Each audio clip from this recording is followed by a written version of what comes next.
Rasa senang dan rasa sedih ibarat dua sisi dari satu koin, saling melengkapi dalam menciptakan kebahagiaan yang sejati.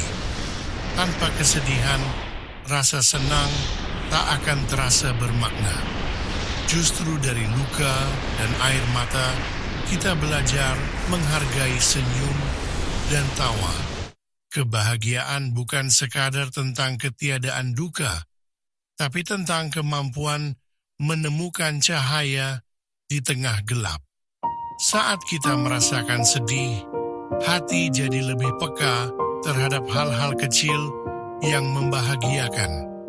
Maka, senang dan sedih bukan lawan, tapi sahabat dalam perjalanan batin manusia menuju hidup yang utuh dan bermakna. Kebahagiaan sejati adalah seni menikmati momen yang sedang kita jalani, tanpa terjebak dalam kecemasan akan apa yang akan datang. Saat kita mampu melepaskan diri dari rasa takut, kehilangan atau kekhawatiran berlebihan terhadap masa depan, hati menjadi lebih ringan. Kehidupan terasa lebih indah ketika setiap detik disyukuri, tanpa terburu-buru mengejar sesuatu yang belum tentu terjadi. Hidup di masa kini adalah hadiah berharga, tempat di mana tawa, ketenangan, dan rasa syukur dapat tumbuh tanpa batas. Hormon kebahagiaan seperti dopamin, serotonin, oksitosin, dan endorfin memainkan peran penting dalam suasana hati dan kesejahteraan kita. Dopamin memberi rasa puas saat kita mencapai tujuan. Serotonin menjaga kestabilan emosi dan rasa tenang. Oksitosin hadir saat kita merasa dekat dengan orang lain, menciptakan rasa cinta dan kepercayaan. Endorfin muncul saat kita tertawa atau berolahraga, meredakan stres dan nyeri. Semua hormon ini bekerja bersama, membentuk pondasi kimiawi dari kebahagiaan. Dengan gaya hidup sehat, hubungan yang hangat, dan aktivitas positif, kita bisa membantu tubuh memproduksi hormon-hormon ini secara alami. Seseorang bisa bahagia karena ia mampu menerima dirinya sendiri, mensyukuri hal-hal kecil, dan hidup di saat ini tanpa terbebani masa lalu atau cemas akan masa depan. Kebahagiaan tumbuh dari hubungan yang hangat, makna dalam hidup, dan keberanian untuk terus berharap meski hidup tak selalu mudah. Saat hati tenang dan pikiran jernih, kebahagiaan muncul bukan dari apa yang dimiliki, tapi dari bagaimana kita memaknai setiap momen yang ada.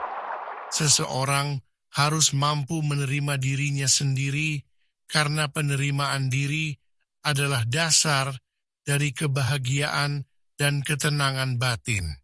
Saat kita menerima kelebihan dan kekurangan kita berhenti membandingkan diri dengan orang lain dan mulai hidup dengan lebih jujur serta penuh kasih. Penerimaan diri membangun rasa percaya diri, membuka ruang untuk tumbuh, dan membantu kita menjalani hidup dengan lebih damai. Tanpa itu, kita akan terus merasa kurang, meski telah memiliki banyak hal. Melatih penerimaan diri dimulai dengan menyadari bahwa tak ada manusia yang sempurna. Langkah pertama, berhenti membandingkan diri dengan orang lain. Kedua, kenali kelebihan dan kekuranganmu secara jujur. Ketiga, ucapkan afirmasi positif setiap hari, seperti aku cukup, aku berharga. Keempat, maafkan diri atas kesalahan masa lalu dan ambil pelajaran darinya. Terakhir, kelilingi dirimu dengan orang yang mendukung dan menghargaimu apa adanya. Penerimaan diri butuh proses, tapi sangat mungkin dilatih. Bersyukur adalah kunci untuk melihat hidup dari sisi terang. Saat kita bersyukur, hati jadi lebih tenang, pikiran lebih jernih, dan kita lebih mampu menghadapi tantangan. Syukur membuat kita sadar bahwa kebahagiaan tidak selalu datang dari hal besar, tapi dari keberadaan hal-hal kecil yang sering kita abaikan. Dengan bersyukur, kita belajar menerima hidup apa adanya dan tetap merasa cukup, bahkan di tengah kekurangan. Hati yang bersyukur adalah sumber kekuatan dan kedamaian sejati. Mensyukuri hal-hal kecil dimulai dari menyadari keindahan sederhana, secangkir kopi hangat, tawa teman, atau udara pagi yang segar. Dengan fokus pada momen saat ini, kita belajar menikmati hidup tanpa dibayangi penyesalan masa lalu atau ketakutan akan masa depan. Tarik napas dalam-dalam, perhatikan sekeliling, dan izinkan dirimu merasa cukup.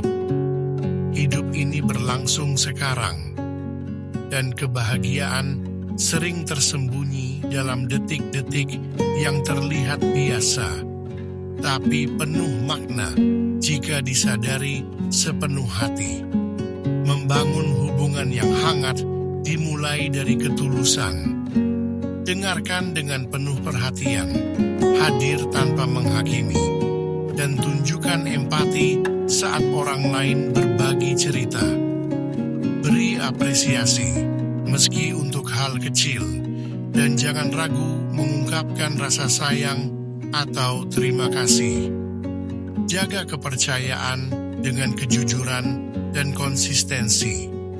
Hubungan yang hangat tumbuh dari kebiasaan saling peduli, saling menghargai, dan hadir saat dibutuhkan. Karena koneksi yang tulus adalah sumber kekuatan dan kebahagiaan manusia.